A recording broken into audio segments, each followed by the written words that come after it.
प्रणाम जी। बोलो श्री सतगुरु महाराज की जय, मेरे प्राणनाथ प्यारे की जय, सब सुंदर साथ की जय, धाम के धनी की जय।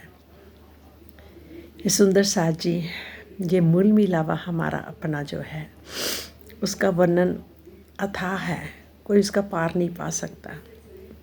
ऐसा वो मूल मिलावा कितना सुंदर। पहले प्रकरण में श्री महामती जी कहते हैं, उनकी आखिरी चुपाई है, महामती कहे सिंध दूसरा, शोभा स्वरूप रूहन, ए सुखकारी अति सुंदर, ए सुखकारी अति सुंदर, ए बका बतन बीच तन, ए बका बतन बीच तन। श्री महामती जी कहती हैं कि नूर के सागर के बाद दूसरा सागर ब्रह्म सृष्टियों की शोभा का है, और अखंड परम धाम में सखियों के जो मूल तन हैं उनकी शोभा का ये सागर बहुत ही सुंदर है और आनंद देने वाला है। ये सुंदर साथ जी, और प्रकरण 2 की आखिरी चुपाई में क्या बोला गया है, महामती कहे बैठियाँ देख के, हक हसत हैं हम पर, कहे देखो इन विद खेल में, भेलियाँ रहे क्यों कर। श्री महामती जी कहते हैं कि हे सुंदर साथ जी, हम सबको इस प्रकार सट सट कर बैठे हुए देखकर धाम धनी हंस रहे हैं और कह रहे हैं कि जहाँ पर तो जे इस प्रकार बैठी हुई हैं, किंतु देखना ये है कि माया के खेल में जाने पर ये किस पर इकट्ठी रहती हैं, और जहाँ देखो कैसे सब लड़ रहे हैं एक दूसरे के लिए। एक ही प्रीतम है सबका, अरे उसको किसी भी नाम से पुकार लो, क्या फ़र्क पड़ता है। ये तो प्रेम की बात है, अपने मन की बात है, अपने प्रेम की बात है। हम अपने प्रीतम को किसी भी नाम से पुकार लें, कोई बात नहीं। उसमें इन चीज़ों का लगता है कि लड़ने झगड़ने से क्या फ़ायदा, आपस में ही सुंदर साथ इन चीज़ों को करें। वहाँ क्या था, हमारा एक दिली संबंध था। सुंदर साथ जी प्रकरण 11 में और श्री सुंदर साथ का श्रृंगार का वर्णन किया गया है, जहाँ हम सब सखियाँ बैठ के, अंगनाएँ बैठ के, अपने दूल्हा की दुल्हनें बैठकर सब ये देखने के लिए बैठी हैं, सट सट कर बैठी हैं, एक दूसरे के चिपक कर बैठी हैं, ताकि हमारे प्रीतम हमें कौन सा खेल दिखाने जा रहे हैं। ऐसा कौन सा खेल है जो हमें दिखाने जा रहे हैं, हमने कभी देखा नहीं, कभी सुना नहीं। और तो इस तरह से अब यहाँ पर आके फिर जब सट सट कर बैठी तो वहाँ पर उनका श्रृंगार क्या है सुंदर साथ का, जाने हम सब सुंदर साथ का कैसा श्रृंगार है, वहाँ का परम धाम का। देखो कहते वहाँ के एक जैसे चेहरे हैं, जहाँ भिन्न भिन्न प्रकार के चेहरे हैं, वहाँ एक जैसे श्रृंगार है और अनेक प्रकार के मतलब के भूषण पहने हुए हैं, और वहाँ पर एक दिली है सबके। जो राज्य के दिल में बात आती है वही हम सब सुंदर साथ के दिल में भी वही बात आती है। हे सुंदर साथ जी, आज हम अपने सब सुंदर साथ का श्रृंगार का देखते हैं। हमारे राज्य ने हमारा कैसा वर्णन किया है, हमारे वहाँ के कैसे स्वरूप हैं, जहाँ पर देखो हमारे क्या हाल है, और वहाँ पर हम कैसे रहते हैं, हमारे श्रृंगार कैसे हैं। ये सोचो, परम धाम के अंदर चौथा आसमान, अक्षरातीत पार ब्रह्म परमेश्वर, जिनको सारी दुनिया गुणगान गा रही पार ब्रह्म परमेश्वर का, पर पता नहीं पार ब्रह्म परमेश्वर है कौन, कहाँ रहते हैं। कोई उनको निराकार कह देता है, कोई उनको कुछ कह देता है, पर अब कहते ना परमात्मा ने, पार ब्रह्म परमेश्वर ने खुद इस धरती पर उतर के अपना सारा घर का, अपना स्वरूप का वर्णन, श्यामा जी के स्वरूप का वर्णन, सखियों के स्वरूप का वर्णन, 25 पक्षों के वहाँ का वर्णन, और परम धाम वहाँ कैसा है, और हम वहाँ पर महलों के महलों की रानियाँ होकर यहाँ भिखारने बन के बैठी हुई हैं। कभी किससे मांगते, कभी किससे मांगते। अरे हमारे प्रीतम बिना मांगे ही सब कुछ दे देते हैं, पर जब हम अपने प्रीतम को पहचान हो जाएगी तो, जब हम अपने प्रीतम के बारे में समझ आएगी तो, जब हम अपने प्रीतम को पहचान पाएंगे तो। और ये वाणी ही हमें अपने प्रीतम की पहचान कराती है। अब देखो हम वहाँ पर हमारा स्वरूप कैसे और यहाँ पर देखो क्या है, इसका आप अपने आप सोच के देखो कि हमारा वहाँ पर हम कौन हैं। एक पूरे ब्रह्मांडों के मालिक की रानियाँ होकर, शहंशाहों के शहंशाह, राजाओं के राजा की और उनकी रानियाँ होकर, और हम देखो यहाँ पर क्या कर रहे हैं।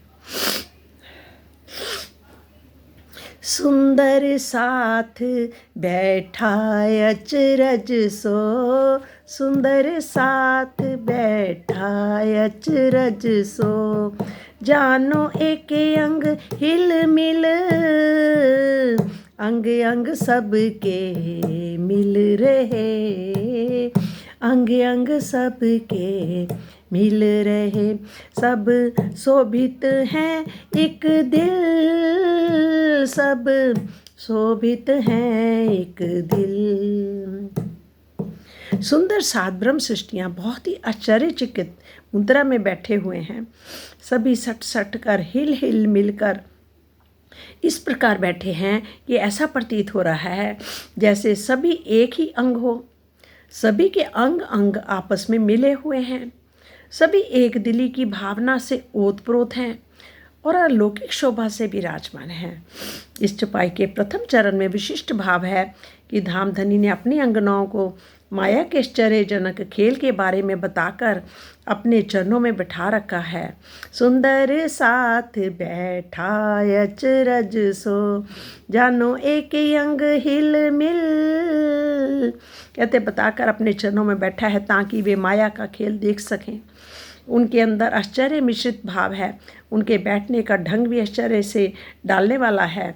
सभी सखियाँ सट सट कर इस प्रकार बैठी हुई हैं कि सबके अंग अंग मिले हुए हैं। बैठा अचरज सो का यही भाव है कि इस चौपाई से ये पूर्णतः स्पष्ट है कि मूल मिलावे की इस बैठक में 3 हारों तथा 4 रास्तों का मान्यता भी श्री मुखबानी के अनुकूल नहीं है। जानो मूल मेला सब एक मुख, सब एक शोभित श्रृंगार, सागर भरया सब एक रस, माहे कई विध तरंग अपार। ऐसा लग रहा है कि जैसे मूल मिलावे में बैठे हुए सब सुंदर सात का मुख पूर्णतः एक समान है, सबका श्रृंगार भी समान रूप से सुशोभित हो रहा है, सब में शोभा और एक दिली का सागर समान रूप से लीला कर रहा है। इनमें कई प्रकार की अनंत रंगें लहरा रही हैं। सामान्यतः इस संसार में किसी का मुख गोल होता है तो किसी का चौड़ा, किसी का पतला, और किंतु परम धाम में ऐसा नहीं है। सुंदर साथ जी, सबके मुख ऐसे दिखाई देते हैं जैसे एक ही सांचे में ढले हों। इसी को पहले चरण में सब एक मुख कहकर वर्णित किया गया है। ब्रह्म सृष्टियों की शोभा के इस सागर में नूर सागर तो समाया है ही इश्क, और निस्बत और वाहिदत का भी सागर समाया हुआ है। इन सागरों की अनंत लहरें क्रीड़ा कर रही हैं। इस चौपाई की दूसरी पंक्ति में यही आशय है। सागर भरया सब एक रस माहे, कई विध तरंग अपार, कई विध तरंग अपार। नीलवट बेना चांद लो, हरि गर्दन मुख मोर, हरि गर्दन मुख मोर। नैन चोंच सिर शोभित, नैन चोंच सिर शोभित, बीच बने तरफ दो जोर, बने तरफ दो जोर। कहते क्या बोला है? सभी सखियों के माथे पर चमकते हुए चंद्रमा की गोल आकृति में बिंदा बना हुआ है। ये तो बिंदी छोटी, मोटा सा बिंदा, बड़ा सा बिंदा लगा हुआ है। जैसे इसमें हरी गर्दन वाले मोर के मुख की सुंदर शोभा है। जो गोल आकृति का बिंदा बना हुआ है, इसमें हरी गर्दन वाले मोर के मुख की सुंदर शोभा है। इसमें नेत्र, चोंच और सिर की बनावट आई है। और बिंदे के ऊपर क्या है? नेत्र, चोंच और सिर की बनावट आई है। यानी मोर के मुख का सुंदर शोभा है, इसमें हरी गर्दन वाले, मतलब मोर का मुख सा बना रखा है जिसमें चोंच भी है, नेत्र भी है और सिर की बनावट है। बिंदे के केंद्र स्थान के दोनों ओर मोर के मुख की शोभा आई है। बिंदे के केंद्र स्थान के दोनों ओर मोर के मुख की शोभा आई है, दोनों तरफ। निर्मल मोती नासिका, कई विध नथ बेसर, जोत जोर नगमी नक्स, ए वर्णन होए क्यों कर, ए वर्णन होए क्यों कर। सखियों की नाक में अनेक प्रकार की नथ और बेसर की शोभा आई है। पहले तो बिंदे का वर्णन करा है, ठीक, और उसके बाद क्या वर्णन करा है कि नथ और बेसर की शोभा भी आई है। जहाँ बेसर, इस जगह पर बेसर लगता है और नथ यहाँ पे लगती है। नाक में अनेक प्रकार के नथ और बेसर की शोभा आई है। इनमें बहुत ही स्वच्छ मोती जड़े हुए हैं। कितने सुंदर स्वच्छ मोती जड़े हुए हैं और नाक के इन आभूषणों से बहुत अधिक नूरमयी ज्योति निकल रही है। इनमें जड़े हुए नगों में अति सूक्ष्म चित्रकारी की गई है। मतलब कि जड़े हुए नगों में भी अति सूक्ष्म चित्रकारी की गई है और जिसकी सुंदरता का वर्णन किसी भी प्रकार से नहीं हो सकता। और इन आभूषणों से बहुत अधिक क्या निकल रहा है, नूरमयी ज्योति निकल रही है। ये सखियों का वर्णन है, ब्रह्म सृष्टियों का वर्णन है। सुंदर साज जी, इसको महसूस करें कि हमारा वहाँ पर स्वरूप कैसा है, हम आत्माओं के जो पर आत्म है उसका असली स्वरूप क्या है और वह किस तरह से वहाँ बैठी हुई हैं, कौन कौन सा कैसा श्रृंगार करा है। कहते जो नथ है वो भी कई तरह की है, अनेक प्रकार की है। शोभित है सवन के कानन छलकत झाल, माहे मोती नग निर्मल, झाई उठत माहे गाल, हाँ झाई उठत माहे गाल। सबके कानों में सुंदर सुंदर झाले बालियाँ डली हुई हैं, झलकार कर रही हैं। इनमें मोती के अति स्वच्छ नग जड़े हुए हैं।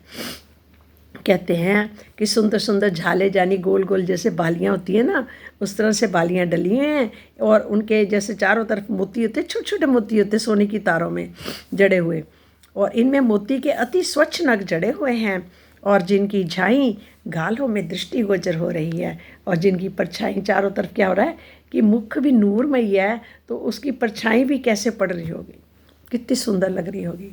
मतलब इसमें भी वो दिखता है कि वो झाला पहना हुआ कान में, इसकी परछाई पड़ती है वहाँ पर गाल में। अब कानों का वर्णन हुआ, अब आगे देखो क्या है। चार चार हार सबन के, चार चार हार सबन के, सबके चार चार हाथ, चार चार हार सबन के, उर पर अति छलकत, कंठ सरी कंठन में, सबन के शोभित, सबन के शोभित। क्या सबके हृदय कमल वक्षस्थल पर चार हार बहुत अधिक झलकार कर रहे हैं और इसी प्रकार सबके गले में कंठसरी भी बहुत सुशोभित हो रही है। जैसे लोग कंठसरी वो भी कह देते हैं, डाल देते हैं, नगों की भी होती है और ऐसे जड़े हुए तो नगों की भी कंठसरी एक होती है। जैसे आजकल ये मोतियों की, तुलसी की, ऐसे कंठसरी लोग डाल लेते हैं, ये भी होती है। पर वहाँ पर कैसी है ये तो राज जी ही बता सकते हैं, जहाँ जिन परमहंसों ने देखा वो ही बता सकते हैं कि कंठसरी कैसी है। एक हार हीरन का, दूजा हेम कंचन, तीजो हार मानिक को, चौथा हार मोतियन, चौथा हार मोतियन। कहते हैं कि पहला हार जो एक हार है वो तो हीरे का ही है। पहला हार कौन सा है? हीरे का। और दूसरा हार शुद्ध स्वर्ण, कहते हेम कंचन, स्वर्ण यानी कंचन का, जो कहते 16 बारी जला जला कर जैसे उसको भट्टी में कंचन रंग का हो जाता है, उस तरह से उसको कह रहे। दूसरा हार है शुद्ध स्वर्ण कंचन का। इसी क्रम में तीसरा हार क्या है? मानिक का। और चौथा हार है मोतियों का। एक हार हीरन का, दूजा हेम कंचन, तीजो हार मानिक का, चौथा हार मोतियन, चौथा हार मोतियन। पहला हीरे का, दूसरा हेम कंचन का, तीसरा मानिक का और चौथा हार मोतियन का। 4 हार पहने हुए हैं। कहूँ डोरे कहूँ बादले, गला। कहूँ डोरे कहूँ बादले, कहूँ खजूरे हार, कहाँ कहूँ जवेर रस के, झलकारो झलकार, झलकारो झलकार। वाह मेरे धनी।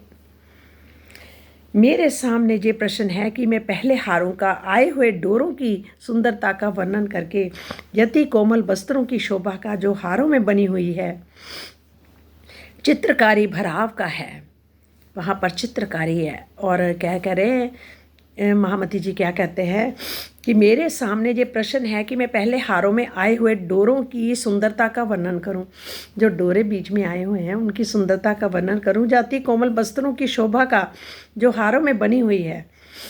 वस्त्र कपड़ा लग के, मतलब जैसे नग जड़े होते हैं ना, जड़ों सेट होते जैसे, उस तरह से हारों में बनी हुई है।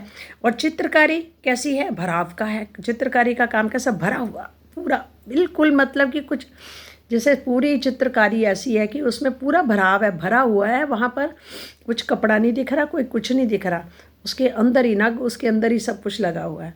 इस तरह से भरा हुआ है। किससे? चित्रकारी से। और परम धाम के इन जौहरातों को मैं कैसे वर्णन करूं? महामती जी कहते हैं मैं कैसे वर्णन करूं? ये तो अपनी नूरी शोभा से पल पल झलकार कर रहे हैं। अपनी नूरी शोभा से क्या कर रहे हैं? पल पल झलकार कर रहे हैं। मतलब उनकी झलकार ही इतनी सुंदर है कि मीनाकारी को तो क्या देखेंगे, झलकार में ही खो जाता है। धातुओं के तारों से जो अति कोमल चित्रकारी की जाती है उसे बादले कहते हैं। यहाँ पर बादला कहा जाता है क्योंकि जो तारों से जो अति कोमल चित्रकारी होती है, ये वक्षस्थल के ऊपर बस्तर पर बनाया गया है। इसी प्रकार हारों में जो सुंदर चित्रकारी होती है उसे खजूरे भराव कहते हैं। उसे क्या कहते हैं? खजूरे यानी भराव। हाथ चूड़ी नग नव रंगी, नहीं, हाथ चूड़ी नग नव घरी, अंगूठिए झलकत नग, उज्ज्वल लाल हथेलियाँ, पहुँचो पहुँची नग कई रंग। हाथों में चूड़ियाँ और नवघरी है। हाथों में क्या पहना हुआ है? चूड़ियाँ और नवघरी, जिनमें नग जड़े हुए हैं। अंगूठियों में भी जड़े हुए नग झलकार कर रहे हैं। अंगूठियों में भी क्या है? जड़ी हुई नग है, उनमें जो अंगूठियाँ हैं वो भी बहुत झलकार कर रही हैं। और हाथों में चूड़ियाँ और नवघरी जिनमें नग जड़े हुए हैं, और अंगूठियों में भी जड़े हुए नग झलकार कर रहे हैं। सबकी हथेलियाँ अति उज्ज्वल लाल रंग की है। हाथों की कलाई में पहुँची तथा पंजों में पहुँचा। हाथों की कलाई में क्या पहनी हुई है? पहुँची, और तथा पंजों में पहुँचा के भूषण जगमगा रहे हैं जिनमें कई रंगों के नग शोभायमान हैं। पहुँचे का संबंध क्या है? जो 5 उंगलियों में ऐसे करके जैसे दुल्हनों को पहनाते थे ना, और ऐसे इधर कड़ा से आ जाता है, इधर से 5 उंगलियों में पहना के अंगूठियाँ होती है, और सारा यहाँ पर भी बहुत सुंदर आता है, उसका वर्णन है। कलाई में पहुँची पहनी जाती है, और इन दोनों भूषणों को श्री राज जी भी धारण करते हैं। सुंदर साज जी, ये पहुँची हमारे श्री राज जी भी धारण करते हैं। ये नहीं कि खाली जैसे पर आत्मा ही पहनती हैं ब्रह्म सृष्टियाँ, नहीं, श्यामा जी पहनती, मतलब श्याम जी भी हमारे पहनते हैं, हमारे राज जी भी पहनते हैं ये भूषण जो बताई है। जैसे स्वरूप अरस के भूखन तिन माफक, जाहि सरवेश बस्तर जवेर के, ए अंग बड़ी रूहक, ए अंग बड़ी रूहक। परम धाम की अंगनाओं का जैसा नूरी स्वरूप है, आभूषण भी उसी के अनुकूल हैं, उसी के अनुरूप जो हरातों से जड़े हुए बस्तर भी हैं। ये सभी अंगनाएं अक्षरातीत की अर्धांगनियाँ श्यामा जी के अंग रूपा हैं। श्यामा जी की अंग रूपा है, आनंद स्वरूपा है, प्रेम स्वरूपा है, इश्क स्वरूपा है। परम धाम की अंगनाओं का जैसा नूरी स्वरूप है, आभूषण भी उसी के अनुकूल हैं। जो भूषण पहने उन्हीं के अनुकूल ही पहने हुए हैं, वैसे ही हैं, उसी के अनुरूप जो हरातों से जड़े हुए बस्तर भी हैं। ये सभी अंगनाएं अक्षरातीत की अर्धांगनी श्यामा जी की अंग रूपा है।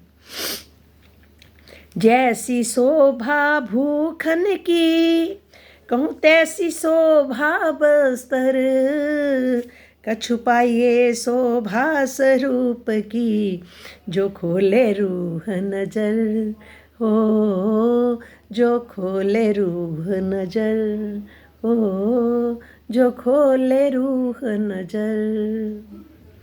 हे सुंदर साज जी, जैसी शोभा भूखन की, कहूँ तैसी शोभा बस्तर। जैसी शोभा भूषणों की है वैसे ही वस्त्रों की भी है। जैसे मतलब आभूषणों की शोभा बताई है, कैसे जड़ जड़ मतलब कि बादला जैसे होता है, उसके जैसे वो जड़ा हुआ होता है ना काम। ये काम हमने आजकल फिर चल रहा है, ये काम बहुत चल पड़ा। ये हमने पहले अपने पुराने ज़माने हमारे मम्मियों के सूटों को देखा हुआ है, सोने के सूट, सोने की तारों से जड़े हुए, और असली नग भी उसमें असली होते थे। वो सूट हमने देखे, सोने का और चांदी के भी देखे, और पूरे सूट भरे होते थे। मैंने देखा उनको कभी धोया भी नहीं गया था शायद, वैसे ही मैंने देखा धीरे धीरे वो कपड़ा पड़े पड़े पड़े पड़े, क्योंकि हर चीज़ तो वो चीज़ पहनी नहीं जाती, वो वैसे सूट पड़े पड़े ही कपड़े इतने गल गए थे, क्या बताऊँ। ऐसा मैंने वो सूट देखे हुए हैं, और आजकल मैंने फिर देखे हैं कि ऐसे कपड़े फिर आ गए हैं, फिर वही काम चलने लग गया भारी भारी। हाँ, सोने की तारों का भी शायद नहीं है, दूसरा भी नहीं है, ये चाहे दूसरे धागे के या रेशम के धागों के, जहाँ अच्छे अच्छे मतलब कि आजकल भी चल रहे हैं, फिर वही काम हो रहा है। जैसी शोभा भूखन की, कहूँ तैसी शोभा बस्तर। जैसी शोभा भूषणों की है वैसी ही वस्त्रों की भी है। यदि आत्मिक दृष्टि खुल जाती है, ये धनी जी कृपा करो, मेहर करो, हम सब सुंदर साथ की आत्मिक दृष्टि को खोल दो, खोल दो। आप पल में ही सब कर सकते हो। खेल तो आपका पल का ही है, एक क्षण का है, और खोलोगे भी एक पल में ही। यहाँ कितना समय हमें दिख रहा है, लग रहा है, और वहाँ एक पल भी अभी नहीं हुआ। वहाँ पर अभी जैसे शाम के 4:30 बजे सब रूहें उतरी हैं, और वहाँ पर अभी वही टाइम चल रहा है। जैसे कहते हैं ना, एक पल में, वहाँ के एक पल में ब्रह्मांड बन के ख़त्म भी हो जाते हैं, तो वहाँ क्या समय हुआ, कुछ भी नहीं। जैसी अच्छा, तभी सभी सखियों के परात्म की शोभा का कुछ अनुभव हो सकता है। तभी सखियों को मतलब कब, जब आत्मदृष्टि खुल जाती है, तभी सभी सखियों की परात्म की शोभा को भी हम देख सकते हैं, मतलब अपने स्वरूपों को भी हम देख सकते हैं। वस्त्रों के नग क्यों कहूँ, वस्त्रों के नग क्यों कहूँ, कई जवेरों चो, सबे भईक रोशनी, सबे भईक रोशनी, जानो गंज अंबार उद्योत, जानो गंज अंबार उद्योत। वस्त्रों में अनेक प्रकार के जवाहरातों के नग जड़े हुए हैं, जिनकी ज्योति का कैसे वर्णन करूं। इनकी सारी ज्योति जब एकत्रित हो जाती है, एक जगह इकट्ठी हो जाती है, तो जैसे ये प्रकाश का अलौकिक भंडार हो। हे सुंदर साज जी, आओ सब मिलके उस प्रकाश को देखने की कोशिश तो करें। हमारे प्रीतम हम पर भी मेहर करके हमें भी सब दिखा दें। अभी तो सिर्फ एक अनुभव ही होता है, साक्षात नहीं। अब ये भी नहीं पता कि साक्षात, पता नहीं जब परात्म की नज़र खुलेगी, आँख खुलेगी, फरामोशी खुलेगी, शायद तभी साक्षात देख पाएंगे। पर नहीं राज जी, आपने इतने परमहंस को ये सब कुछ दिखा दिया। हम भी तो आपकी अंगनाएं हैं ना, हमें भी दिखाओ। आप हमसे भी प्रेम करते हो, हम भी तो आपसे प्रेम करते हैं। आप हर पल हमारे साथ हैं, ये बता रहे हैं, समझा रहे हो,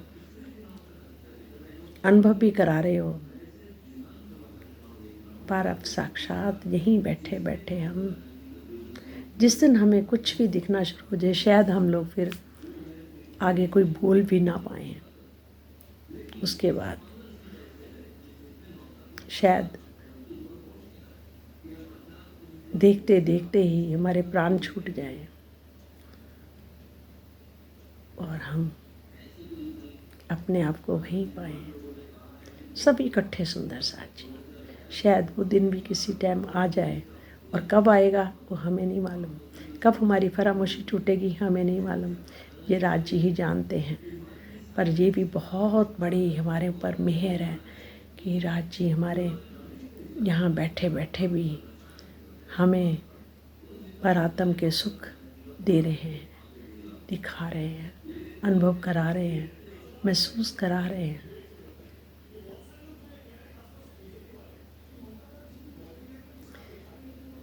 ये धनी की मेहर ही तो है कि इस दुख भरे संसार में जिनके हम छोटे छोटे आनंदों में ही बस डूबे रह जाते हैं, उन्हीं को ही ढूंढते रह जाते हैं। पर ये सपने के आनंद हैं, ये असली आनंद नहीं। परम धाम के असली आनंद हैं, परम धाम के सुख असली सुख हैं, जो आदि से हैं और हमेशा रहेंगे हमारे साथ। हम वहीं अब अंगनाएं, हमारे परात्म मूल शरीर तो वहीं पर ही हैं, यहाँ तो सुरता आई हुई है हमारी इस धरती पर, यहाँ का खेल देखने के लिए। और अब तब तक ही ये संसार बना रहेगा जब तक हमारी इच्छाएं नहीं खत्म होंगी। एक भी इच्छा किसी के अंदर आ गई, ये संसार तब तक बना ही रहेगा। और हम ही लेट कर रहे हैं, हम ही बार बार हमारे अंदर इच्छाएं जागृता हो जाती हैं, और फिर हम उन इच्छाओं को पूरी करने में लग जाते हैं। जबकि असली इच्छा हमारी अब क्या होनी चाहिए? परम धाम, अपना परम धाम, अपने परम धाम के सुख, अपने परम धाम के 25 पक्ष, अपने परम धाम के श्याम श्यामा जी व सब सुंदर साथ।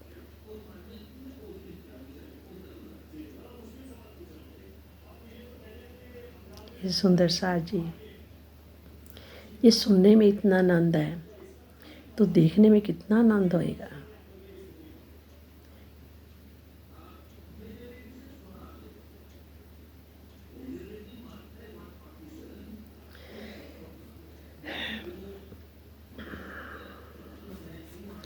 अतंत नग अंग अरस के और नरम जवेर तंत, अतंत अरस रसायन खूबी खुशबोए अति बेहकत। परम धाम में अनंत प्रकार के नग हैं और जहरातों की कोमलता भी अनंत है।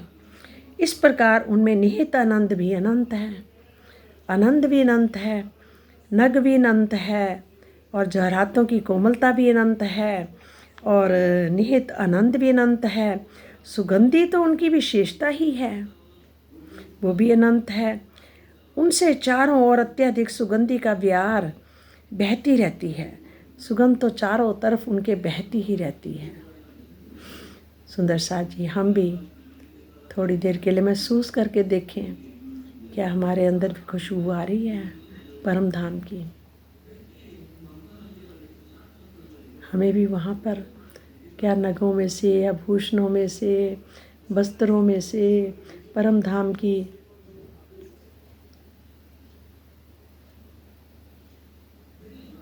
25 पक्षों में से पूरे मूल मिलावे में बैठे बैठे क्या हमें भी खुशबू आ रही है? यहाँ बैठे बैठे भी आएगी, जरूर आएगी। हमारे राज जी कहते हैं कि जरूर आएगी, सब सुंदर साथ को आएगी।